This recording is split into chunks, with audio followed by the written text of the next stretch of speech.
Bayangkan, kamu sedang duduk di sebuah bar. Lampu redup, musik pelan, seseorang menawarkan minuman gratis. Kamu meminumnya, dan tanpa kamu sadari, pikiranmu bukan lagi milikmu.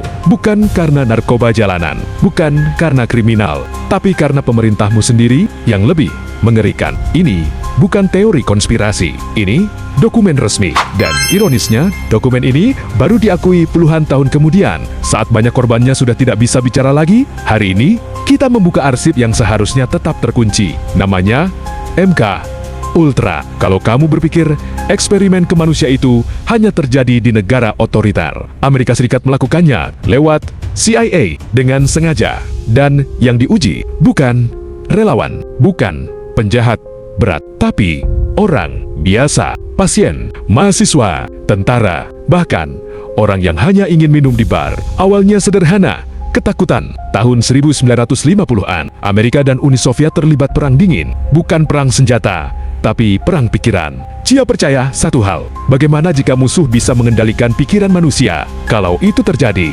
maka perang sudah kalah sebelum dimulai. Dan dari ketakutan itulah lahir sebuah proyek yang tidak pernah seharusnya ada. Program ini diberi nama MK Ultra. Terdengar teknis, dingin, tidak berbahaya, tapi isinya jauh dari kata manusiawi. Tujuannya menghapus ingatan, memecah kepribadian, menanam sugesti, menciptakan kepatuhan mutlak. Caranya LSD, hipnosis, isolasi, ekstrem, kejut, listrik, manipulasi, psikologis. Dan semua itu dilakukan tanpa persetujuan.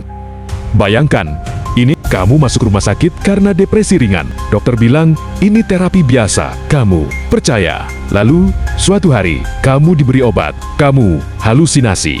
Identitasmu terasa pecah. Kamu tidak tahu mana nyata, mana tidak. Dan ketika kamu bertanya, tidak ada jawaban. Karena bahkan dokternya pun tidak tahu bahwa mereka bekerja untuk siapa. Salah satu korban mengalami gangguan berat setelah eksperimen. Ia bukan agen rahasia, bukan kriminal.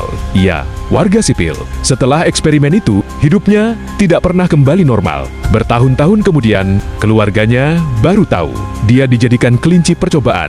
Dan ini bukan satu orang. Sekarang, twistnya, banyak dokumen MK Ultra sengaja dihancurkan. Bukan oleh musuh, bukan oleh hacker, tapi oleh Chia sendiri. Artinya, apa yang kita ketahui hari ini hanyalah sisa kecil dari kebenaran sebenarnya. Jumlah korban tidak pasti, metode yang dipakai tidak lengkap, dan justru itu yang membuat MK Ultra jauh lebih menakutkan. Tahun 1970-an, Kongres Amerika Serikat melakukan penyelidikan, dan disitulah Chia terpaksa mengakui keberadaan MK Ultra. Bukan karena ingin jujur, tapi karena tidak bisa lagi bersembunyi. Mereka berkata, ini terjadi di masa lalu. Kalimat yang terdengar sederhana, tapi terlambat bagi para korban. Twist kedua ini sering terlewat. Tidak semua eksperimen gagal. Beberapa teknik ternyata berhasil mempengaruhi perilaku, bukan sepenuhnya mengendalikan, tapi mendorong keputusan. Dan sampai hari ini, tidak ada yang benar-benar tahu seberapa jauh hasil itu digunakan. Sekarang, pertanyaannya bukan lagi, apakah MK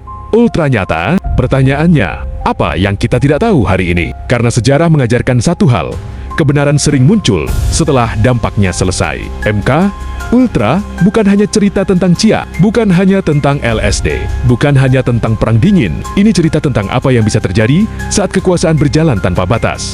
Dan arsip ini mengingatkan kita, dokumen bisa dihancurkan, tapi dampaknya tertinggal di manusia. Pertanyaannya sekarang bukan, apakah ini akan terjadi lagi? Tapi, apakah kita akan sadar saat itu terjadi? Karena beberapa eksperimen tidak pernah benar-benar berhenti. Mereka hanya berubah bentuk. Kalau kamu suka cerita berbasis arsip seperti ini, kamu bisa subscribe supaya kisah lain yang tersembunyi bisa terus diangkat.